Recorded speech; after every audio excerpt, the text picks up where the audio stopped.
Bom dia! Está na hora de termos 5 minutos com Deus e que a paz do Senhor, que excede todo entendimento, esteja sobre a sua vida, sua casa, sua família e que essa mesma paz seja o árbitro do Senhor no seu coração para a realização dos seus sonhos, planos e projetos. Amém? Em um determinado tempo, o povo de Deus tinha feito o que era mal aos olhos do Senhor e o que eles faziam de mal? Eles estavam adorando outros deuses. E naquele tempo, o Senhor permitiu, porque o Senhor ele não faz nada de mal para nós. Ele simplesmente permite que as coisas aconteçam, não que ele traga, mas ele permite que as coisas aconteçam. E ele permitiu que um povo chamado Midianita, junto com os amalequitas e uns outros, esse povo viesse contra o povo de Deus e se levantasse contra o povo de Deus. E o povo de Deus naquela época, o que eles faziam? O povo de Israel, eles plantavam, mas esse povo vinha e eles destruíam tudo que eles tinham plantado, destruíam seu rebanho, e aquele povo ia ficando cada vez mais pobre, cada vez mais carente, cada vez mais sufocado, necessitado, mas eles continuavam adorando outros deuses. Eles continuavam se prostrando diante de Baal. Eles se prostravam, chegavam debaixo das árvores ali e eles faziam rituais. Então o Senhor olhava aquilo e deixava que eles caminhassem no caminho que eles queriam. Porque o Senhor tem duas coisas que ele não faz. Ele nem invade nosso espaço e também não implora para que nós venhamos andar nos caminhos dele. Ele ensina. Tanto que no livro de Deuteronômio, ele vai nos dizer no capítulo 30, eu coloco à sua disposição, eu coloco diante de você a sua escolha, bênção ou maldição. E ele fala, escolha a bênção. Mas quando a pessoa quer insistir em caminhar em caminhos que não é de Deus, então o que vai acontecer com ele? As consequências das atitudes dele. E esse povo, durante 7 anos, eles vão passar pela mesma coisa. Eles vão plantar na época do plantio, eles vão ser saqueados na época da colheita, eles voltam a plantar, voltam a ser saqueados. Isso vai se repetir em todos os ciclos. E eles permanecem no erro. Até que em um determinado momento, eles vão ver que o Deus que eles serviam não era o verdadeiro Deus. Não era o Deus que podia salvar eles. Não foi o Deus que tirou eles lá do Egito. Não foi o Deus que deu para eles essa nova terra. Não foi o Deus que deu a eles tantas vitórias, vitórias impossíveis, como o muro de Jericó cair. E aí, então, eles vão clamar a Deus. E o Senhor agora vai trazer para eles a direção. Então, agora que eles clamam a Deus e eles querem que Deus ajude, então Deus vai dizer para eles, vocês vão cortar o poste de Baal, vocês vão cortar os arvoredos de Baal e vai edificar um altar para mim.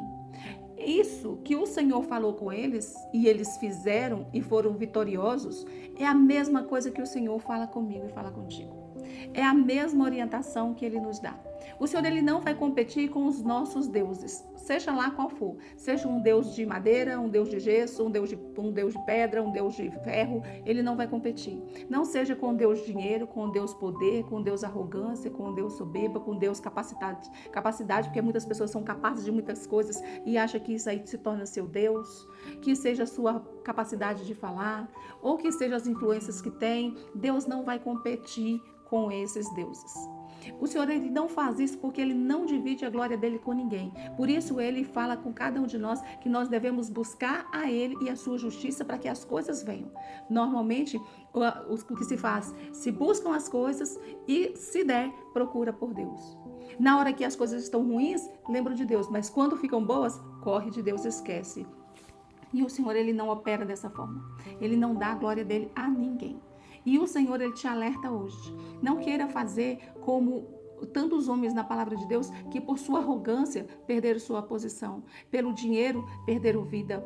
Nós temos, Judas perdeu o dinheiro, perdeu a vida por causa do dinheiro que vendeu Jesus. Jesus, quando ele veio, ele nos ensinou como viver.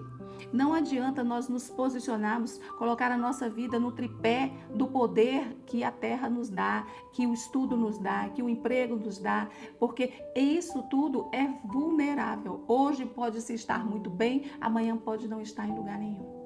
Hoje pode ter muito dinheiro, pode ter muita influência, mas pode se perder a saúde e não usufruir de nada mais do que se tinha.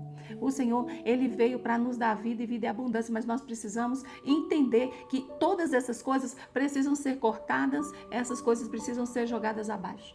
Não estou dizendo que abra mão do seu emprego, não estou dizendo que abra mão da sua família, que abra mão da sua capacidade de fazer as coisas, mas entenda que o altar é do Senhor, o altar é de Deus. Tudo vem dele, tudo vai voltar para ele.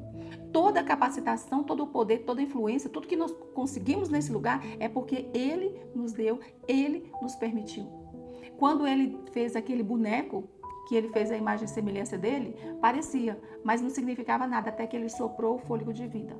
Então, se nós temos alguma coisa, é graças ao fôlego de vida que ele nos deu. E nós precisamos estar atentos, precisamos estar conscientes de que se nós não andarmos no caminho dele, nós estamos vulneráveis, porque o Senhor só entra quando nós o clamamos, e ele só vai agir na nossa vida quando nós edificamos o altar e colocamos ele em primeiro lugar. Amém? Essa é a minha mensagem para você hoje, que você identifique quais são os deuses, grandes deuses ou pequenos deuses que está impedindo que Deus flua e haja na sua vida, para que você corte, para que você ponha abaixo e que você edifique um verdadeiro altar ao verdadeiro Deus. Amém? Que Deus te abençoe, que Deus sobre ti levante o seu rosto e te dê a paz.